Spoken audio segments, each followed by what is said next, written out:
Wow! Ayan na nga mga kalingap, mga ka-EDZI. Magandang araw at magandang gabi po sa inyong lahat. Kumusta po kayo saan mang panig ng mundo? Nandito na naman tayo sa isang panibagong update na siguradong ikatutuwa ng marami, lalo na ng mga solid supporters ng Team Kalingap at Team EDZI.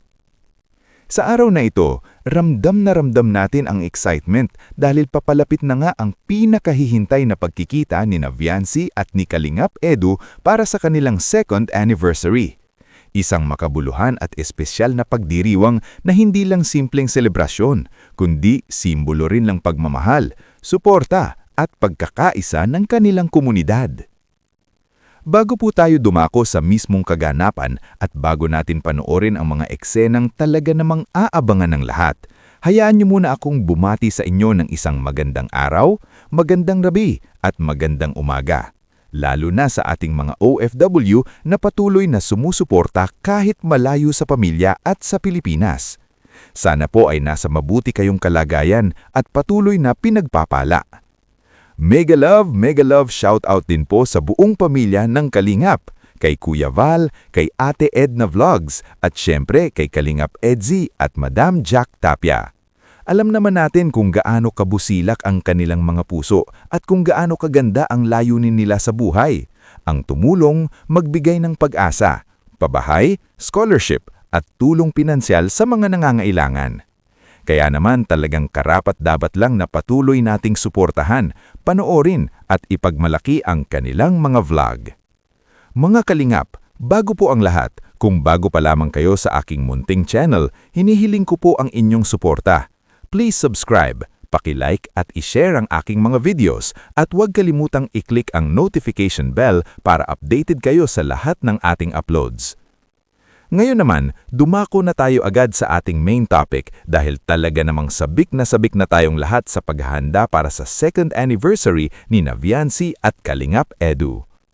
Kitang-kita natin kung gaano ito pinaghandaan mula sa detalye hanggang sa bawat maliit na parte ng selebrasyon.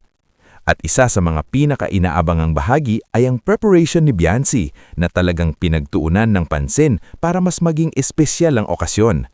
Isang transformation na hindi basta-basta, may emosyon, may kwento at may effort sa bawat proseso.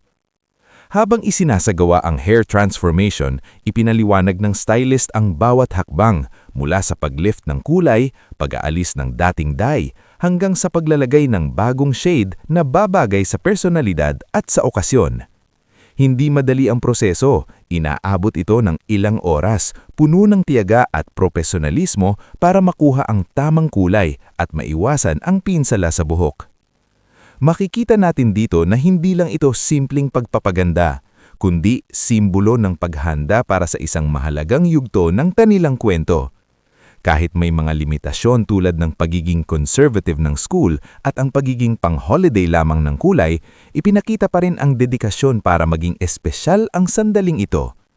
At sa gitna ng kulitan, tawanan at kwentuhan, ramdam na ramdam ang saya at excitement. Dito natin makikita ang tunay na diwa ng pamilya, pagkakaibigan at suporta. Mga halagang pinanghahawakan ng Team Kalingap. Sa puntong ito mga Kalingap, masasabi nating talagang marami pa tayong dapat abangan. Marami pang pasabog, maraming sorpresa at mas marami pang kwento ang mabubuo sa journey ng EDZI Love Team. Kaya naman patuloy nating suportahan, panoorin at ipagmalaki ang bawat hakbang nila. Hindi rin natin kalilimutan ang iba pang proyekto ni Kuya Val, kabilang ang mga pelikula at iba pang content na tiyak na magbibigay inspirasyon at aliw sa marami. Sama-sama nating i-marathon at suportahan ang lahat ng ito. At dyan na nga po magtatakos ang ating update sa araw na ito. Maraming salamat po sa inyong oras at pakikinig. Mag-iingat po kayo palagi saan mang sulok ng mundo, mapa Luzon, Visayas, Mindanao o kahit saan pa kayo naroroon bilang OFW. Lagi niyong tatandaan, mahalaga ang buhay, pahalagahan ang bawat sandali at i-enjoy ang buhay. God bless po sa inyong lahat. God bless Team Kalingap. Hanggang sa susunod na video, bye! Wow! Ayan na nga mga Kalingap, mga ka-EDZI. Magandang araw at magandang gabi po sa inyong lahat. Kumusta po kayo saan mang panig ng mundo? Nandito na naman tayo sa isang panibagong update na siguradong ikatutuwa ng marami, lalo na ng mga solid supporters ng Team Kalingap at Team EDZI.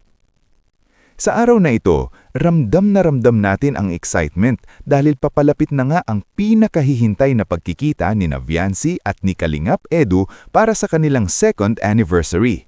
Isang makabuluhan at espesyal na pagdiriwang na hindi lang simpleng selebrasyon, kundi simbolo rin ng pagmamahal, suporta at pagkakaisa ng kanilang komunidad. Bago po tayo dumako sa mismong kaganapan at bago natin panoorin ang mga eksenang talaga namang aabangan ng lahat, hayaan niyo muna akong bumati sa inyo ng isang magandang araw, magandang gabi at magandang umaga. Lalo na sa ating mga OFW na patuloy na sumusuporta kahit malayo sa pamilya at sa Pilipinas. Sana po ay nasa mabuti kayong kalagayan at patuloy na pinagpapala. Mega love shoutout din po sa buong pamilya ng Kalingap, kay Kuya Val, kay Ate Edna Vlogs at syempre kay Kalingap EDZI at Madam Jack Tapia. Alam naman natin kung gaano kabusilak ang kanilang mga puso at kung gaano kaganda ang layunin nila sa buhay. Ang tumulong, magbigay ng pag-asa, pabahay, scholarship at tulong pinansyal sa mga nangangailangan. Kaya naman talagang karapat-dapat lang na patuloy nating suportahan, panoorin at ipagmalaki ang kanilang mga vlog. Mga Kalingap, bago po ang lahat, kung bago pa lamang kayo sa aking munting channel, hinihiling ko po ang inyong suporta. Please subscribe, paki-like at i-share ang aking mga videos at huwag kalimutang i-click ang notification bell para updated kayo sa lahat ng ating uploads. Ngayon naman, dumako na tayo agad sa ating main topic dahil talaga namang sabik na tayong lahat sa paghahanda para sa 2nd anniversary ni Viancy at Kalingap Edu. Kitang-kita natin kung gaano ito pinaghandaan mula sa detalye hanggang sa bawat maliit na parte ng selebrasyon. At isa sa mga pinaka-inaabangang bahagi ay ang preparation ni Viancy na talagang pinagtuunan ng pansin para mas maging espesyal ang okasyon. Isang transformation na hindi basta-basta, may emosyon, may kwento at may effort sa bawat proseso. Habang isinasagawa ang hair transformation, ipinaliwanag ng stylist ang bawat hakbang mula sa paglift ng kulay, pag-aalis ng dating dye, hanggang sa paglalagay ng bagong shade na babagay sa personalidad at sa okasyon. Hindi madali ang proseso, inaabot ito ng ilang oras, puno ng tiyaga at profesionalismo para makuha ang tamang kulay at maiwasan ang pinsala sa buhok. Makikita natin dito na hindi lang ito simpleng pagpapaganda, kundi simbolo ng paghanda para sa isang mahalagang yugto ng kanilang kwento. Kahit may mga limitasyon tulad ng pagiging conservative ng school at ang pagiging pang-holiday lamang ng kulay, ipinakita pa rin